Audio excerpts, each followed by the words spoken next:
passion, peace, and productivity with friends. The Walker AC Experience, Out of Context podcast, and many more shows are here on the Walker AC Experience podcast channel. Starting in February of 2018, the experience has been a staple amongst the many millions of podcasts out there and still going strong to this day. Take the adventure with us and subscribe, follow, share, comment, and support the experience. Bookmark walkerac76.podbean.com and www.walkeracexperience.com/mobile. Want to pick up and rock some merchandise? Go to www.cafepress.com/WACE and pick up everything from Walker AC Experience hoodies, shirts, and tees. And even special items such as bedroom blankets, clothes for your little ones, pets, stationery, magnets, and so much more. We thank you for your continued support and keep the experience thriving.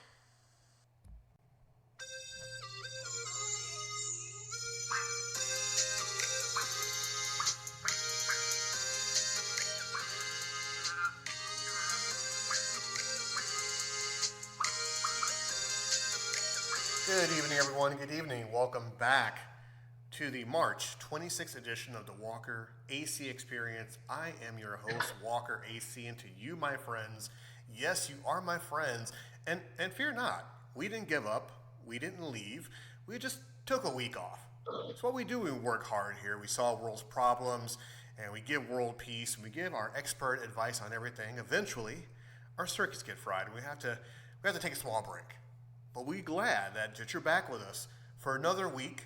We're glad that you toughed it out and you're supporting us. So we thank you for that. And of course, speaking of support, go ahead, log on to walkeracexperience.com/mobile or walkeracexperience.com. That will bring you to the current up-to-date podcast that we have right now. News, information, a little bit thing here and there, a little bit updates also.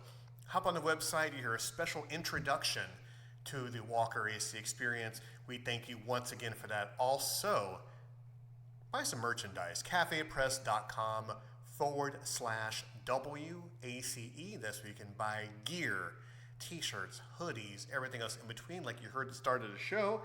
And speaking of show, the Walker AC Experience can't be with a show. Can't have a show without his co-host, without the main man, without the intelligent one.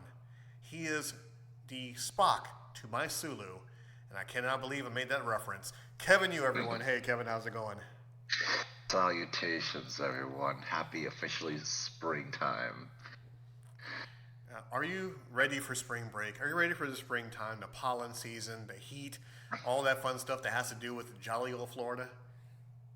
Of course, I think one of my superpowers is not to be allergic to pollen. It's like, this is annoying when I see everybody suffering around me. Yes, and of course, with the heat comes the hurricanes, the rainstorm, all that fun stuff. And people are asking, Walker, do you suntan? And I'm like, really, guys? Have you seen me? I get darker. That's the last thing I want. You know, I don't want to get so black I just appear when I walk into a room. No, we're not playing that game here on the experience. Do you suntan, dear Kevin? Not on purpose. Like, I like to do yoga outside. I like to go, learn how to swim. But I don't know. Usually, I don't sit there and tan anymore because I'm like, okay, I'm getting a little older, and I gotta watch out for my skin. And like, yeah, it starts getting uncomfortable. I'm like, okay, I'm just sitting here being uncomfortable. I could be uncomfortable inside. And now coming up, of course, all the rain and all that fun stuff. Now, people up north, of course, they're going to go through their seasons, and I think it's still snowing up in most northern areas. I do believe I may have some friends in Ohio that are still going through, the snow and stuff like that. And we mentioned this ad nauseum that we're not snowbirds. We're not even going to pretend. No, we will stick down here with our monsoon weather and flooding and loss of electricity and everything in between. So this is one thing we have to deal with here in Florida. So bring it on, people. Bring it on. We are terrified of a thing called seasons. So we're good with that. Yeah, exactly. Other states can keep their blizzards and wildfires. So Take our home insurance with you. Yeah, exactly.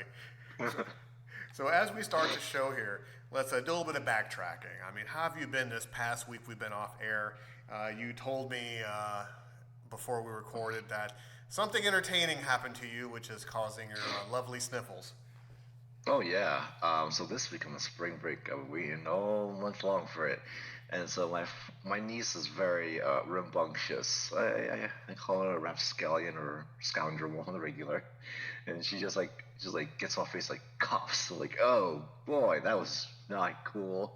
And so now, due to her being a chemical agent, I'm I got like a minor cold. Oh, lovely. I mean, are you sure it's not H1N1 or Ebola or all those popular things that they started to spread years ago? I mean, how about SARS? Do you have a good case of the SARS going on yet, or is it still a light H1N1 going on? It's hard to say. It could be, I don't know. It could be the precursor to advanced rabies where I start to turn into a zombie. Hard to say. It could be a nanovirus that, I need to develop antibodies to save the mutant population in the future. We'll find out, I guess. Or if it is a zombie outbreak, I'll be honored to know that the test subject, patient zero, Kevin, turned into a zombie. Now, I would feel really bad because, I have to shoot you in the head, but it'll make some great, interesting podcast. And, if you really think about it, could you really have a podcast being a zombie? Could you really formulate words or thoughts or just do the proverbial groan and scream for brains? It depends on the zombie. I mean, there are. But then I started today thinking, like, what's the difference between a zombie and a ghoul? There's gotta be a difference. I don't know. For those of you who don't know, please write it in. Let us know. I'm thinking a ghoul is like an 80s version of a zombie. Because the ghoul, yeah, they're mangled, they're ugly and everything. But the zombie now is much more sophisticated. And, I saw bits and pieces, and I'm going to be that guy. I saw bits and pieces of, like, zombie movies, or I think it was like a zombie thing came out on Netflix. I can't think of the title. Some of you are screaming at your phone right now, trying to use mental telepathy to tell me what the name of the movie is. But obviously, there are some zombies out there that can run fast instead of making that slow slog to try to eat your brain. Other zombies actually free thinkers, and that can actually get to you quicker. So, if the zombie apocalypse is going to happen and you're patient zero, hopefully you have the intelligence to attack certain people to get the ball rolling. Yeah. You know who would I attack first? Is children. Because nobody ever sees the children coming. And people will be afraid to shoot the children in the head. Because, Exactly. and that right there in itself, Kevin, that'll be the downfall of society. Just right there. Because look at the cute, cuddly kids slobbering and snotting everywhere. The first thing they want to do is hold them and take care of them, and instant bite to the neck. Bite to the neck. Zombie apocalypse right there. Yeah, you called it. And besides, look at how the societies have reacted to pandemics and epidemics. Everybody's just like, oh, it's not a big deal. It's not a big deal. Oh, it's just happening to those colored people. Oh, it's just happening to those people over there. See, we'd be in big trouble just by observing how things have went down in history. Well, of course, once the zombie apocalypse starts, I think I'm taking a charter plane to Antarctica. Because, it'd be way too cold, for zombies to come after me, running after me, screaming for brains. They'll freeze half to death. Worst comes to worst, I go to the Himalayas and just take my chances there. And please, people, spare me the talk of, no, you can't go to the Himalayas because you'll freeze to death. Yeah, zombie apocalypse, it's the same kind of joke. So just take this ride with me. I will go to Antarctica and just live out the rest of my days there as an Eskimo. But still, the good thing is, the sun stays set for many, many days. So, man, I miss really good sleep. What about vampires? Forget about those guys. Or werewolves. Don't discount them. See, Kevin, now you're exaggerating, okay? Okay, now you make it silly. That's just too silly. Let's go back to talking about how 5G causes zombies. Oh, come on. You don't have your tinfoil hat on. Come on, please. Conspiracies are just rampant. But it really makes you think. And, of course, now this is going to be a silly podcast, folks. Don't take it too seriously. I don't need you writing in saying, no, they don't exist. Come on, just take this ride with me. It's been a week. Now, if you think, Kevin, as far as years have passed, you think of the first zombie movie, like Night of the Living Dead, or even something before that. I mean, where would the Like White Zombie. hey, more human than human? But Exactly. where would this whole thing start from? I mean, where in your imagination would you come up with an idea of an undead person wanting to eat your flesh and brains? I mean, do you think that's the zombies have been around for this long, just like aliens, or just somebody had a bad acid trip and just thought of making a movie about zombies? Well, let's go to the second round and then be super blasphemous. Now, the original zombie, Jesus. You see, think about it. He came back from the dead, and also his followers are supposed to eat his flesh and drink his blood. See, zombies. Oh, right from the start, right there. The views of the Walker AC experience is not necessarily reflective of views of Kevin, its affiliates, or anything of the sort. Send all your hate mail to walkeracexperience.com. Now, interesting note to this. You must be reading my mind. A couple of days ago, I was in a car, and I was talking to someone, and I made mention I was raised Baptist, and I would go to church from 9 in the morning till 5 at night, and Damn. being a small black kid, not knowing any better, just I wanted to get out of there and go to the playground, not listening to some guy in a long kilt sing and praise and say Jesus a lot. And with my ever developing mind, they gave me a piece of cracker and some grape juice. It tasted amazing, and I wanted more. But then he told me that it was the body of Christ and his blood. So you talk about trauma early. I never wanted to drink grape juice ever again because I was drinking Jesus' blood and it was good. So my early stages of vampirism, right there, Kevin. It was pretty bizarre.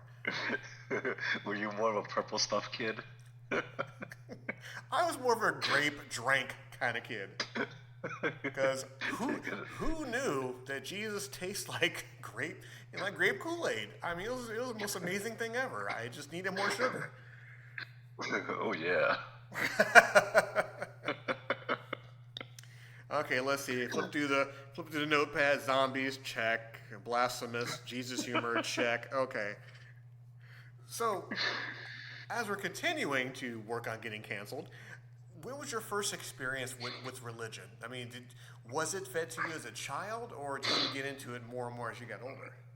Yeah, like half my family was super religious, like working for the church, and which was fine for them, which is really nice, and it did my family some good, and I just think it's good for some people and not for other people, and I am my favorite, I guess, um, it's not. I don't even think it was conspiracy anymore. My favorite theory right now is that there are some real extreme Christians that just want to make America the Christian version of like Sharia law.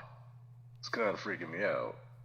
Um, so it's just always been there where like my teachers would like mention religious things like casually, or people talk about going to Bible study or like church. I'm like, oh, what's that? Is that for like you you kids out there?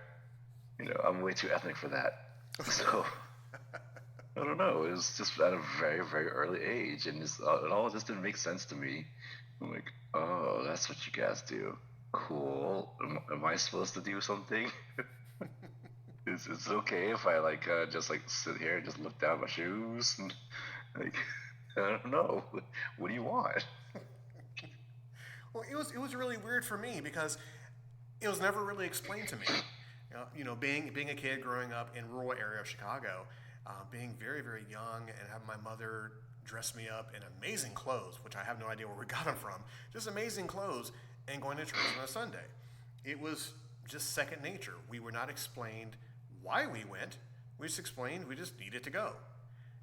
And we would sit there, and of course, being a kid that's 5, 6 years old, you can't sit still on a wooden bench for seemingly 18 hours, which is half of your life right there, and then stand up, sit down, and you say some words, and you scream Jesus, and you look to you and you see a fat black woman fall out and shake and twitch and everything, and it was it was really odd. And then playtime wasn't really playtime because you have some really weird guy explain to you more about this guy named Jesus and about how he's dead and about how he got nailed to a cross, which really is morbid. But yet we worship the guy and we drink his blood. What? Okay. I was terrified to go into church. I never wanted to go. My mom used to beat the crap out of me because I had to go and worship Jesus, or else she'd beat me. I'm like, Learn about peace, smack. she beat peace into me, which is really odd. But then, of course, as time grew, we had the option of going, and it was never really one of my things because it was more confusing than anything. I mean, it wasn't just it wasn't just blissful ignorance. It was just the stories didn't make any sense. And then here's the kicker: Easter Sunday, and we joked about this before. Easter Sunday, they would hide eggs in the name of Christ, and they were chocolate, and they were good. So I didn't know what I was doing. I mean, I was drinking his blood, which is grape juice. I was eating his bones, which is a Ritz cracker, and now we're hiding eggs. I was really confused. I was very confused by that, Kevin. Yeah, it's like when you pick apart any belief system, it is seeming real weird, super weird. I mean, even the dressing up part, it's like, who are you dressing up for? I really always like never got that. Like, okay, you're in your suit and tie. Are you having an interview with the pastor or like? Is the priest judging you? Be like, oh, look at this look right here. How that's seasoned. For shame. And, so as I got older, a family member of mine switched over to Christianity, which I thought was the exact same thing, just a different name. It's like you put on a pair of jeans and you slap the word Levi on them and you get charged more for it. So they became a born again Christian. And please, my dear people, I'm not poking fun at anything. I'm just talking about how I perceived it at the time. So my family member told me that she was a born again Christian. And I kind of tilted my head like a dog when he changes food. And I'm like, what does that mean? Born again. I mean, do you shag someone the night before, you feel bad about it, and you repent and you're okay again? It wipes it clean? I mean, it's like any eraser of your life? How does that work? And that went over like a fart in church, and that person talked to me for a while. But it was basically the same thing. Be good to people, don't kill people, don't say the word fuck, stuff like that. And then you see the pastor or whomever drinking wine, which was really, really weird too. So did you ever look at other religions, or did you stick with yours as a young child and then growing up as a teen to an adult? No, I mean, just through education, I was exposed to Buddhism, and like through my adventures, like kind of started exploring yoga and its roots to Sikhism and Hinduism, and that kind of stuff, and just trying to think and frame religion more as a philosophy rather than true like things that exactly happened. Like, yes, this good dude Noah got swallowed by a whale and it was all right for a while. Really, it just because I think it's a little more to be. I guess the only word I can think of is reasonable if you think of it as a philosophy rather than that the first woman was made from some guy's rib. And see, when you think about it and when you put it in a context as we are, in a kind of jovial kind of way, in a very silly kind of way, you look back at it, you're like, okay, this doesn't make any sense. This doesn't make any sense. This doesn't make any sense. And it was more of a suggestion on how to live life. It was more, instead of saying this, why don't you say this? Instead of, looking at a person and doing this, why don't you do this instead? It was all basically just centered around being a good person. and tales and fables and stuff of that nature, talking about how one person lived, how many people lived, Sodom and Gomorrah, and things like that. And please, I'm not going to delve into it too much because I can tell you right off the bat, I'm not a religious person. I'm not going to pretend to be. Now, I stayed at a Motel 6 one night, but that does not make me a preacher. So I just have a good time with it, and not insulting the ideals and the principles of religion. It's just when you break it down in a comedic sort of way, some of it really doesn't make any sense.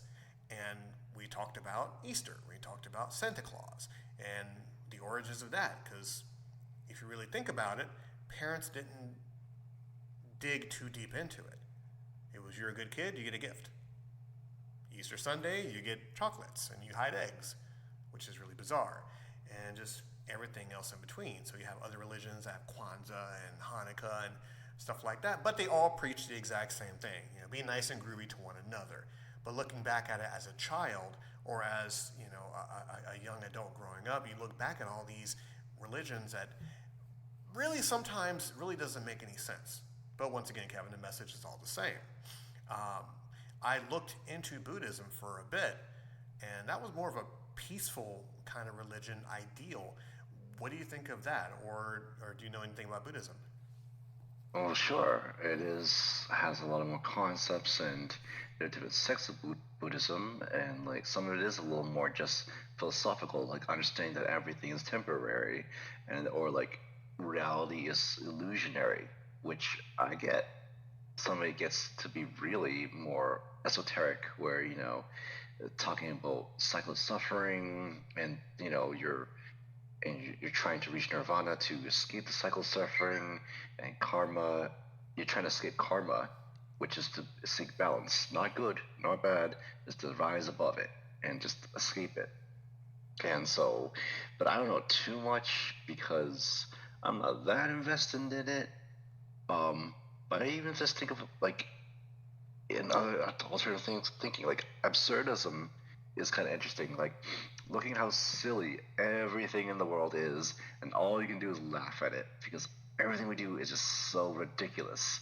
From working to fighting to being concerned with our everyday concerns, it's all just so ridiculous because it doesn't matter at all. And like in X amount of time, it won't. The sun will die, the earth will die, and it will not have meant anything. It's so silly. Yeah, and I think most of us, without going into a long tangent, I think most of us are afraid of that. Of you working your life, you working your fingers to the bone to provide for yourself or your loved ones, and then in the end, it was all for naught. The money and the fame, the houses, the cars, the women, the men, everything was just all for naught. And then the greatest thing that most people really don't understand is once it's time to pass, you can't take any of the stuff with you. You can't. All you leave behind is a legacy. All you leave behind are thoughts of you, of your vessel as a human being, and what you left behind. And go ahead. And even those go away. All that will be gone. And I think it's just better to make your peace with it. Just like, it's okay. Yes. And so, which leads me to my next question to you is, if very few people think that nothing else matters, then do you think that, I'm using for example, do you think that the Bible is an instruction guide for us, for us to kind of stay in check, for us not to go into total anarchy and do whatever we want because it doesn't matter? Because if you think about it, you're like, okay, and I make the joke a couple podcasts ago that way back then, in the caveman, you see Ugg over there shagging a sheep while all the other, primates are shagging each other, and Bob, the caveman, going, Ugg really shouldn't shag that sheep because we eat that sheep and we need his fur and everything to keep warm. So why don't we come up with something to tell Ugg, the primate, not to shag the sheep? Oh, I got it. Okay, follow me on. Okay, so this book says that you cannot do that because that's our food. So if you keep doing that, you're not going to go to a good place after you die or after we set you on fire. You're not going to go to a good place. So this is her book, learn from our book, and we'll give you a certain set of rules to live by because we don't want you doing anything that's going to affect our way of life. Hmm. It does seem like it was made to influence society to deal with the existential dread that, you know, the struggle to live and survive. What does it even mean? What does it matter? To provide these answers, just like a lot of religions are trying to do, and to help society function and define morality. And for better or worse, it kind of tries to serve these type of needs in human nature. And I think that's why it's so popular, because it gives you those answers, it gives you those instructions, whether they make sense or not. It's just there, and you can just resolve it because, like, well, it just says so, and let's just we'll dive into it and we'll find an answer to it, and that's good enough. And it does its function, and just like all other religions have tried to do. And do you think in a really, really wacky reality that one day the human race is going to go, Kevin and Adrian are right. I listened to their podcast one day, and they're right, because they solved another world problem. They're legends. So we should just have total free reign to do what we want because nothing else matters. Now, do you think that society is going to break down and people are going to, freak out and cats and dogs living together and, Jimmy down the road shagging a fire hydrant? Do you think it's going to totally go belly up? Or are we just kind of not, I don't want to say programmed because that's so silly. Do you think we're just in our biology just to want to do the right thing and try not to cause chaos and destruction and harm one another? Yeah, we are social beings. That's part of our psychology. We This is how we've gotten to where we are, because we work together. It's survival of the friendliest, or the most likable, not survival of the strongest. It's and there's consequences to everything we do. So it makes sense that we don't eat each other. It makes sense that we don't, constantly try to devolve back into pre-agricultural era of hunter-gatherer. It's just pragmatism, and that helps us survive and get things done and get what we want. And all we gotta do is look at societies that didn't have the organized religions that we have now, or believe in other types of philosophies or religions. They still did their thing. So if certain religions just fall out of fashion and just go away, society will go on because there is something else to help us deal with these thoughts and thinking and our needs. It would be an interesting scientific experiment, or a movie that's, of course, been made about it, Lord of the Flies kind of thing. Because you really didn't have any structure, but of course, instantly structure was built. Rules were made, rules had to be followed, or there had to be some sort of consequence with it. So that was a good case study. Have you seen Lord of the Flies? Well, that was also it also kind of we also have to keep thinking about it, because it's also about the myth of the innocence of children. That children, by human nature, we also have a lot of violent tendencies, like unfairness. So the criticism of human nature as well, and also it is, it's we gotta think about the author, the background author, as a Caucasian male. He's operating from a certain mindset too, and so there's all these other things that we can consider that culminated in the Lord of the Flies. It wasn't a accurate depiction of society at all. We gotta look at other societies where, like, there's a crisis and people pull together to get through, not just tear each other apart. Um, because I think we also have to take a zoom out of it as well to consider these X factors, and not just say that's just how it is. it is one person's perspective influenced by other things by their culture to make certain points. And that is true. I mean, and they have certain game shows now, and I'm bringing it back to the current current time, I guess. They have current game shows where they allegedly drop you on an island by yourself, and you have to create, to create shelter, create food, create fire, come up with some sort of democracy, to make things work. And 9 times out of 10, everyone has a particular role they have to do, particular role they have to follow, and very rarely it ever falls apart. And you're right. I mean, people have this innate nature to want to stay within the rules. So it's pretty rare that you will see a society. I mean, even something in third world that doesn't have a set of that does not have a set of rules put in place. Yeah, or the rules are completely different. Like the idea of owning land is bizarre to some cultures. Like, how can you own land? That seems insane to me.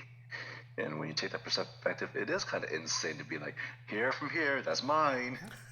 all, all the way down into the middle of the earth, that's mine. Until space, mine. It's absolutely crazy to think that way.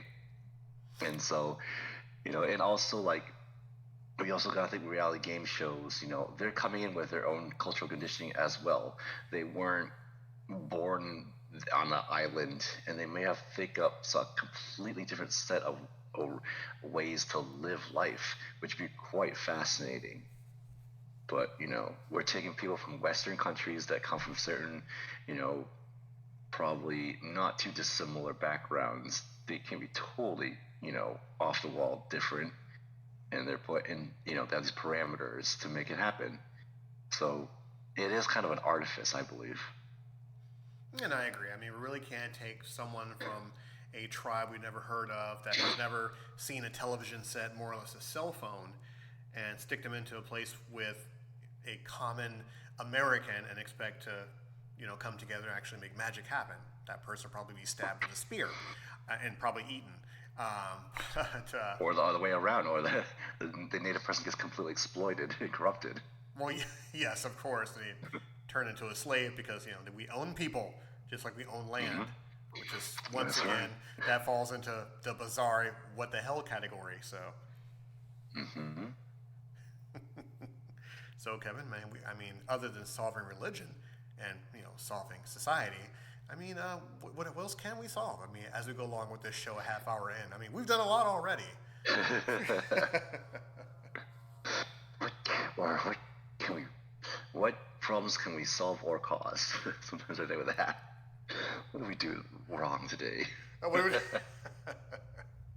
well, once again, I was talking to a close family member, and they may mention to the Matrix, and now people are going to raise an eyebrow and roll their eyes and go, "Oh no, no, no." With the movie The Matrix, do you think that there's a possibility of that actually being a particular thing? Me, I don't, but it's something to kind of bounce around a little bit, just get people thinking.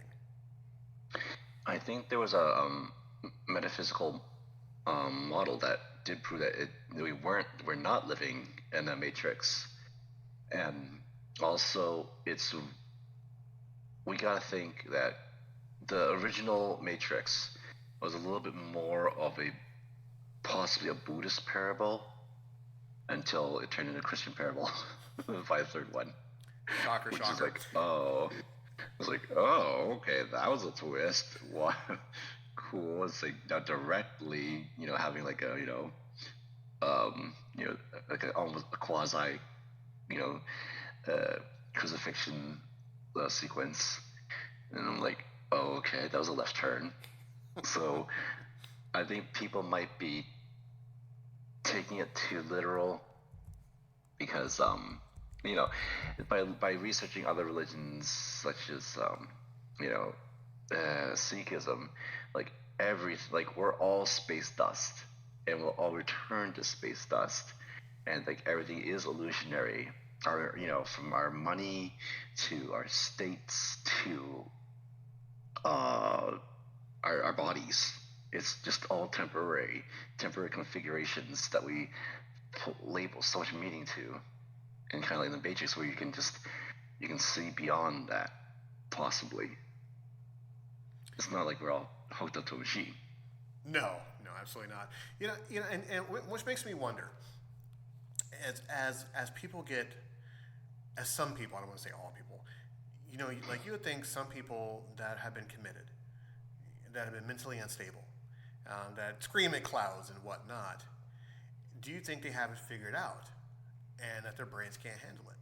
I mean, do you think a good majority, not all people with mental issues or whatnot that have been locked up and committed for their own safety, do you think, because in another bizarre world I've thought about many years ago, and I wrote about it, is when you finally figure it out, in your brain something unlocks and you finally figure it out, it literally drives you crazy, because this isn't what you thought it was.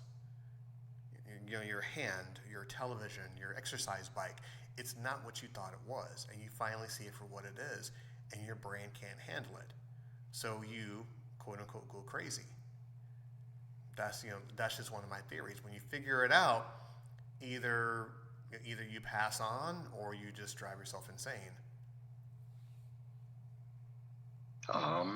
Possibly. I'm not saying. It's also kind of if any of you out there have had a psychedelic experience or have a really intense dream, you're, in a way, that could be a lesson to know that every single one of your senses can be fooled to a point where you just don't even know which reality you are in anymore.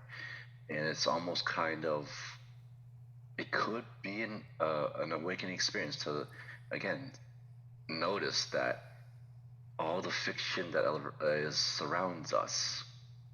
I mean, yeah, I mean, nowadays there's a frontier of using psilocybin or ketamine to help people with treatment-resistant mental disorders, or like to be completely traumatized can put you in an altered mental state as well.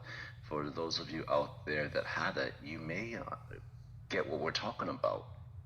And in a way, like when you have these experiences, it can show you, you know, the temporary reality of a dream or a altered state is and how real it can be, just like when you're sober. And if somebody is out there that had to be institutionalized, you know, they're in their own reality, and in a way, it's just as real to them, just as the shared reality that we have around us. And then we just gotta think: is what we call reality just a shared, agreed upon delusion? I would believe so. I believe so. That's something that we were all raised with. That's something that we were taught that is real.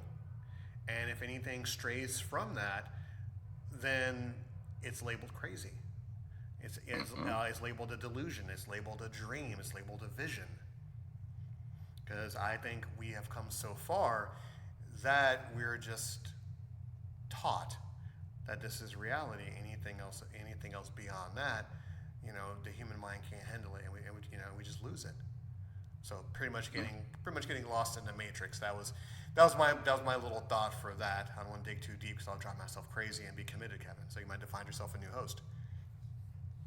Or have a more interesting podcast.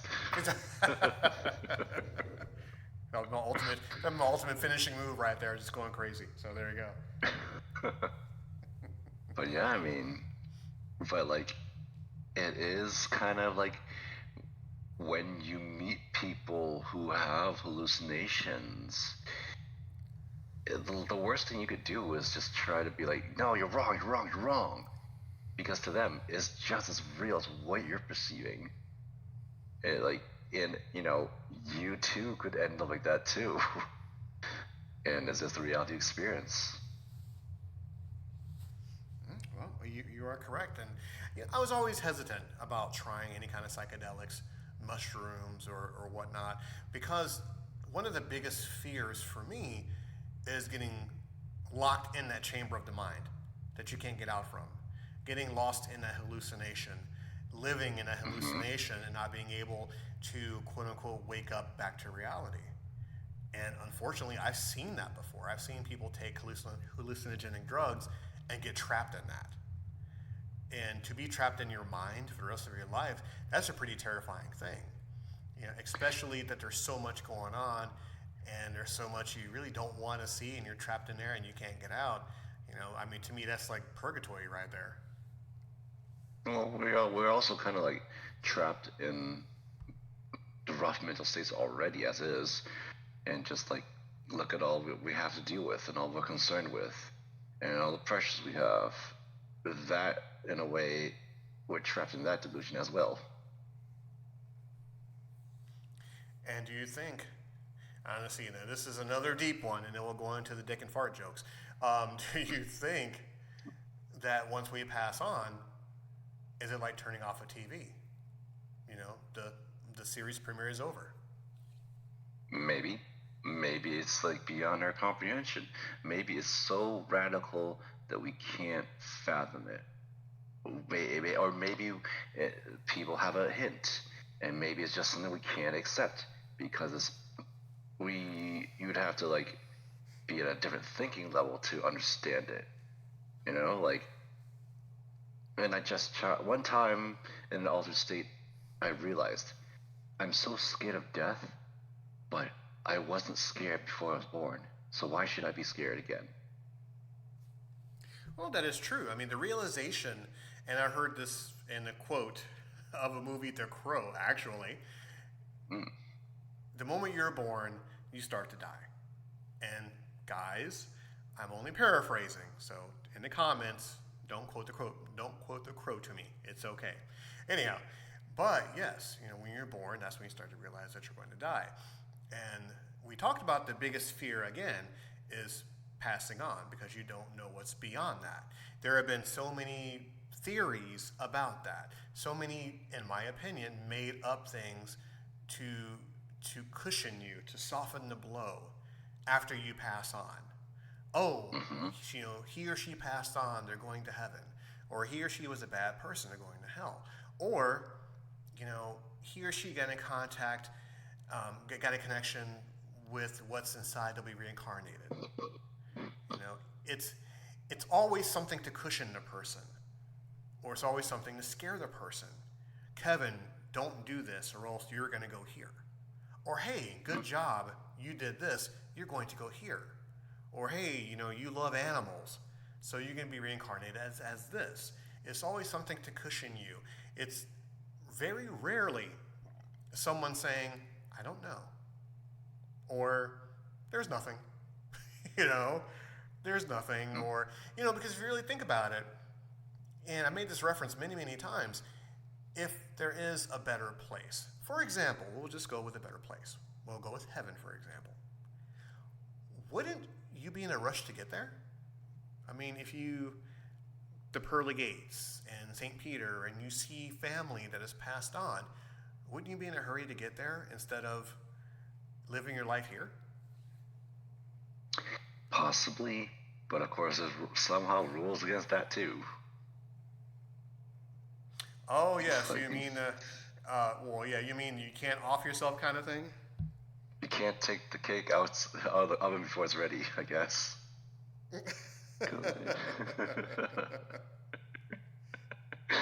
So it's kind of like that. And it's also really odd because, it's like works of fiction such as Dante's Inferno or that one book from the 80s created the idea of hell and rapture, and those things are not in the Bible at all. And it's real funny to think of how it's got encoded and almost like absorbed into it when people are like, wait a minute, that was a work of fiction. Well, and once again, people want to take those words of fiction as serious because, again, they're afraid. They don't know what's going to happen. Right. Exactly. Because once again, TV, movies, books, everything talks about the great beyond or down below or purgatory or reincarnation, all these nice soft things to worry about. Not necessarily, you watch an action movie and 15 people get blown away and they're just off screen. They don't get talked about, where they go. Or unless you see a nice romantic movie where, you die in your bed with your family all around you, you have the bright light, and, and then you go up above. So. Despite, how reasonably, like, that doesn't make any sense. It doesn't make any sense at all. Like, when you just think it just doesn't make sense. Like, how can it fit so neatly into a human understanding when it could be just completely abstract, beyond what you can know and perceive right now. And it's so convenient. Be like, exactly. It's too convenient. It's once again, it's more of a comfort than anything. Mm-hmm. Because, and I'm going to throw out another cliche, the truth will set you free, but it's going to hurt. And most people don't want to hear the hurtful part of the truth. And what's even more hurtful, again, is that we don't know. That's the kicker. Mm-hmm. That's what scares people the most, is we don't know. Because, to my knowledge, no one has ever come back and said, hey, this is what I saw. Or, hey, this is what this is. Yes, you'll get those visions of, I was close, and, your mind comforts you by giving you the light or giving you something to ease your mind, I guess, while you're going through the traumatic experience of pain or getting to the brink. I'm just guessing that your mind will try to soothe that a little bit. So that's where you might see the white light, or you might see a relative or a loved one or something like that, before being pulled back into life. Yeah, or maybe it's just, it's what we tell each other to justify the things we do. You sacrifice because, there's something beyond what we have now, or, there'll be revenge at the end. And that comforts people, excuses people. Like, you'll be dealt with by supernatural forces after they die. I'm like, oh yeah. It just makes people feel better that, war criminals, they'll die and they'll go to hell. Or like, oh, you suffered all your life and, you get your, great reward. Or you get your, 40 virgins or something like that. Just whichever. Maybe it always made me wonder: is it those 70 virgins? Is it their heaven? You're like, I'm stuck with this guy for eternity. Me and 71 other virgins. I got my number pulled. I have to service this guy. Okay, I'm good. But yeah, it's really interesting how how us as a society for many years, way beyond before we were even a thought, that this was instilled in us, and it was never questioned. Because you think about it, all the religious things that are out there, they always have the same thing. The moment you pass on, you have this to look forward to, or this is going to happen to you if you're good, bad, ugly, and different. There is never and once again, I could be wrong, not the first time, not the last time. There is never a chapter closes, that's it. That's it. TV off, movie's over, stuff like that. There is just no blah, no emptiness, no darkness, no nothing. It's like an eternal sleep. There's never that, because we don't want to say that. We don't want to scare people with that. Well, I was listening to an interview with an atheist writer that said that when you embrace secularism, or like let's just say humanism, it puts the responsibility on the people here and now, and that's it. There's nobody else. There's nothing else that's gonna make things right gonna make the decision. It's up to people, all of us, at this moment to do it. There's no supernatural forces, and that's all. And I don't think our systems are made to deal with that at all. Yeah, because if we think too much about it, and the only thing I can compare it to is like you have a little short circuit, because there's only so much that it can take. There's only so much that you can handle. Because if you think about nothingness, or if you think about going here or going here, you're right. They just can't handle it, and they don't think about it anymore. I mean, I've spoken to religious people. I've spoken to atheists. I've spoken to, many different religious people, and it's all these different answers, but it's all going to a happy place. And I've always believed, even as a young kid, I've always believed that once it was time, you went to where you thought you were going to go. No one can tell you anything differently. Someone can tell you, Kevin, you're going to go to hell because you kicked a small child in the balls because they stole your ball. You're going to go to hell instantly. I'm like, wait a second, I was 5 when I did that. But, when you pass on, whatever you believe is where you're going to go. If you believe that your mind is going to take you to some place in the Cayman Islands for the rest of your life, sipping mojitos, then that's what's going to happen. If you believe that you have all this guilt inside of you that's going to take you to a fiery pit with some guy with devil horns, then that's where you're going to go. Or you'll be reincarnated as a tree, just wherever your mind will take you, whatever your mind will program you. And that's one of the few things that I believe. I mean, I've also heard it that it's not a lie if you believe it. That is true. Senator Kevin, yes.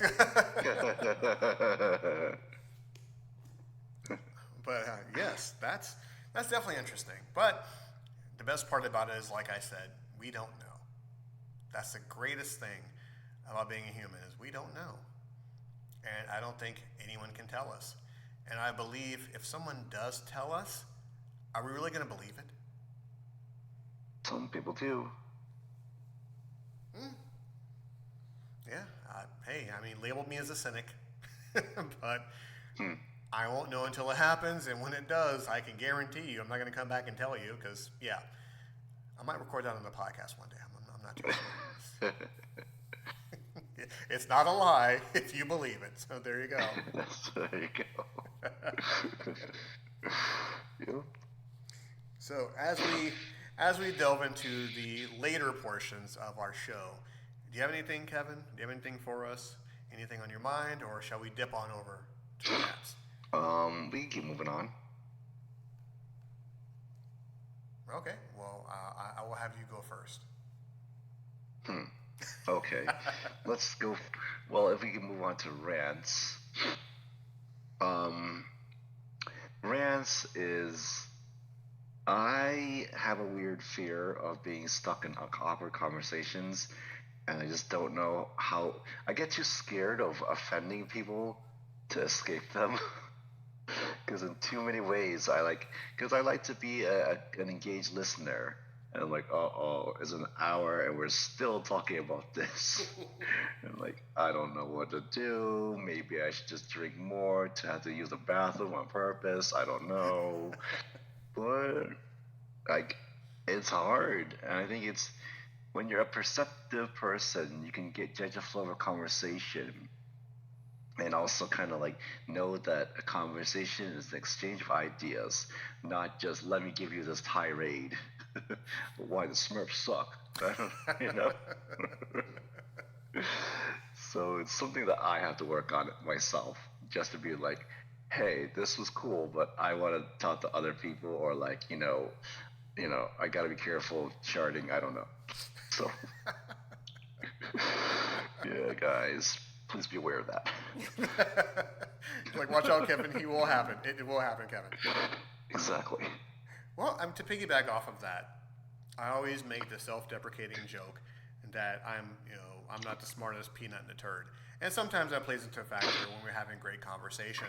If we're in a group setting, and just having casual conversation, sometimes my brain may trail off into something, and someone will go, "What do you think, Adrian?" And I'll go, ooh, darn. And instead of, being the smart man in the room and going, "Hey, I wasn't following along. I apologize. Could you please repeat what you said?" I'll try to chime in something totally insane. Won't make any sense, but I'll try to keep the conversation going. And because I'm not really a social butterfly. I'm not. I'm not a good public speaker. I don't try to blend in with the conversation. I'm more of a person that will sit back and just listen and take it all in, yet still keeping my opinions to myself. Because just like you, I don't really want to say the wrong thing. And I've been trapped in conversations where, it'll be a conversation of 5, and 4 people will agree with everything, and there'll be me who don't agree with anything. And I'll say my opinion, it'll spark some humongous debate where no matter what I say, I'm wrong, or I'm the weird one, and it's just something I just not like to be part of. So I just kind of just stand back and listen, observe, take a drink, hopefully go to the bathroom, and try to plan out my exit. Yep. I've been in those echo chamber situations before. I'm like, uh-oh. I'm not going to challenge these people's thinking. I don't want to get into it. Well, I mean, I guess when it comes with age for me, I just prefer just to listen to people. Because as much as I love to rant on my podcast, I don't want to be that guy in the room ranting, because I've done it before and I've offended so many people. And it's the, "Oh, Adrian, what do you think about, sex workers?" And they give me the floor, and I rant and I rave, and then somebody in the group goes, "I'm a sex worker." And I'm like, "God damn it. Okay, never mind. Just, where's the bathroom? But other than that, let's do some shout outs, and let's close this puppy up for the week. My shout out is to my good friend Bill Burkowski. I mentioned him before. He's the creator of the WalkerACExperience.com/mobile website. He went out of his way to create that website for us. He recently updated, and it's awesome. And without him, that website would just be a pipe dream. So I do thank you for that. Alexa, stop. Alexa, stop. My shout out goes to not Alexa.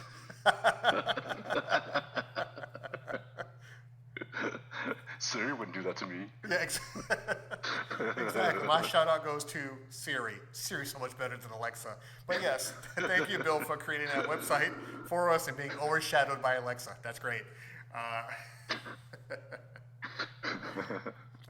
Once again, we thank everyone for downloading, listening, going on your favorite podcast app to listen to the Walker AC Experience. This has been another great show. We were on a little break for a week, but that's the last of our break. So you're going to hear from us every week, continuing like we always do, always evolving, always opinionated, always solving world's problems, because that's who Kevin and I are. We are just legends in our own mind. So this is what we do for a living. Any final words, Mr. Kevin, before we sign off, sir? Yes. Take your essential vitamins. Don't mess with those vitamins that your body can make. Essential ones are ones that your body cannot make. So get those in your body. Perfect. For me, how many times you eat? 3 times a day. How many times you shit? Once a day. Switch, and you'll feel so much better. Guarantee it, folks. But and of course, as always, be sure you subscribe, you like, you follow, you share. And the WalkerACExperience.com/mobile. Download, look for us on 21 different free apps out there that you listen to your favorite podcasts, of course. And of course, WalkerAC76.podbean.com on Podbean. Subscribe. We need to get our subscriber numbers up, so join along with us. And we thank you once again for taking time out of your busy day to listen to us rant, rave, solve world's problems, be silly, have a good time, yet be serious, have conversations. And we disagree, But at the end of the day, I hate that phrase. At the end of the day, we're still friends, can have a great conversation. So once again, this has been a Walker AC experience. I have been Adrian. He has been Kevin. You have been our friends, our family, people who love us, people who hate us, but you're still going to listen. Nanny, nanny, boo, boo. Until next time, folks.